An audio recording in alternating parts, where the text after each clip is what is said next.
So good day sa inyo mga bossing. So for today's video ay mag spark plug reading naman tayo dahil simula nung nag aftermarket na ako, ito yung nabili natin Draco 5 ay hindi pa ako nakakapag spark plug reading. So kung makikita nyo dito sa panel gauge natin, nakatakbo na siya ng halos 97,000 na. So 95,000 lang siya nung bago ako magkabit ng power pipe na Draco 5. So ibig sabihin nakaka 2K na siya na odometer. So kailangan na natin spark plug reading. So dito sa upuan, kung makikita nyo, magbabaklas tayo ng upuan. May 4 na bolts lang dito. Tapos dito sa ilalim, tatlong 10mm na bolts. Baklasin muna natin to para makuha natin yung spark plug. So dito mga boss, ito na yung spark plug cap natin. Pwede na natin siya hugutin. Pwede nyo hugutin dun banda, dito banda sa kabila. So sa pagbabaklas ng spark plug mga boss, gamit lang kayo ng 14mm na spark plug remover. Then pag nagbabaklas kayo, laging pa counterclockwise yan.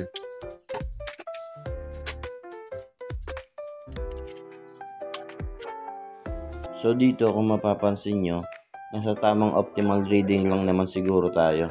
Ang basehan ng pag-reading yan ay dito sa may ground electrode or yung pa-L-type sa taas. Ang dapat iwasan natin ay yung rich at lean mixture. Ibig sabihin ng lean ay mas lamang ang timpla ng air kaysa sa fuel mixture during combustion. So dapat balance lang.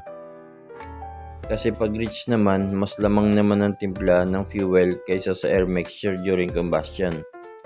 So dito kung mapapansin nyo, may pinakita akong example ng rich, lean at optimal or tamang mixture ng air and fuel. Delikado din kasi pag di kayo aware sa spark plug reading, lalo't naka aftermarket pipe na tayo. Buti sana kung naka-remap na tayo or may diagnostic tools tayo para pwede ma-manual reset ang air and fuel mixture. Mas delikado din kasi pag nag-lean tayo ng matagal, posibleng mag-overheat ang makina natin. Prone kasi sa overheating ang lean reading. The all stock lang naman yung makina natin, wala tayong inahabol na compression ratio, pero much better na yung sigurado. Pipe pang gamit mo, kailangan mo mag-adjust ng spark plug gap pag naglilinis ka ng spark plug. So ang millimeter ng feeler gauge niya ay 0.8 to 0.9mm.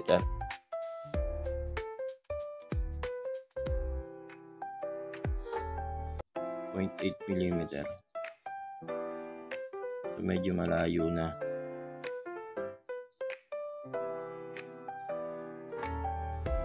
So ito yung pinapakita ko sa inyong pag-adjust natin ng spark plug gap mga boss. Para lang to sa mga naka-stock na pipe pa. Nuulit ko, para lang sa mga naka-stock na pipe. Pero kung naka-aftermarket ka na, medyo mag-adjust ka na ng medyo mataas-taas ng konti. Kasi based on my experience, tinry ko siyang i-perform sa standard na gap na 0.8 to 0.9mm. Hindi siya umubra sa aftermarket na pipe. Parang lunod siya.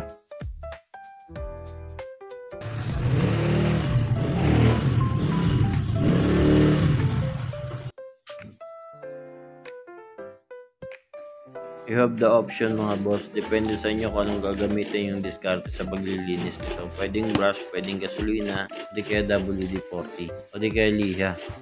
Pero para sa akin, yung ginagawa ko, brush na lang.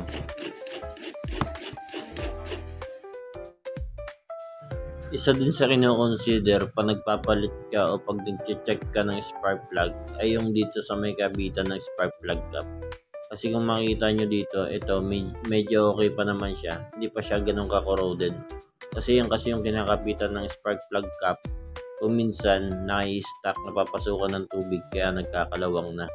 Kaya minsan din maramdaman mo yung motor mo medyo hagok. Hindi mo maintindihan kung spark plug or spark plug cap or ignition coil ang problema.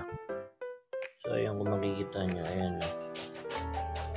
Pag nag-maintenance kayo o di kaya nagpalit kayo ng spark plug o nag-inis o nag-reading kayo ng spark plug, double check nyo rin yung spark plug cap.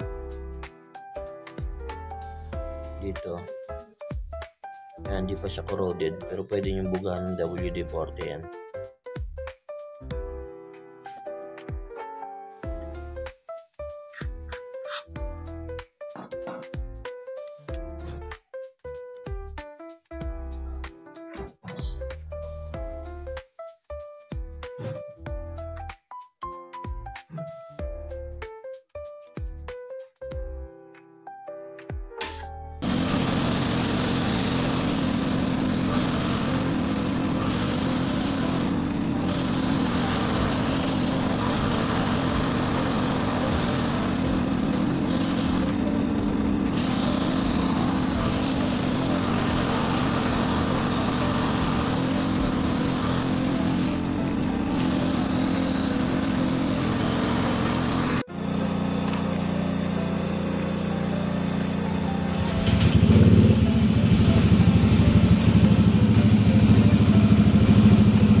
Pag lean reading kayo mga boss, ganitong gawin yung diskarte. So, adjust lang kayo dito.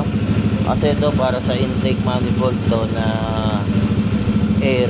So, dapat mag-a-adjust kayo. Magbabawas na lang kayo ng hangin para sumakto yung timpla sa fuel mixture natin. Para hindi siya mag-lead. Para kahit pa paano madagdagan yung fuel reading natin. Yung ibang ginagawang diskarte, nagpapalit sila ng fuel injector. Adjust na lang kayo dito. Nag-add sila ng mga 8 holes, 10 holes, ganyan. Pero ano hahabulin mong compression ratio pag ganun? All stock lang naman ang engine mo, buti sana kung kargado. Tapos hindi siya masyado ma-vibrate. Sakto lang. Kasi malalaman mo kaagad kung kailangan mo magbigay ng hangin pag malakas yung vibration. So, sakto naman yung vibration niya. Tapos, hindi niya masyado nag-RPM.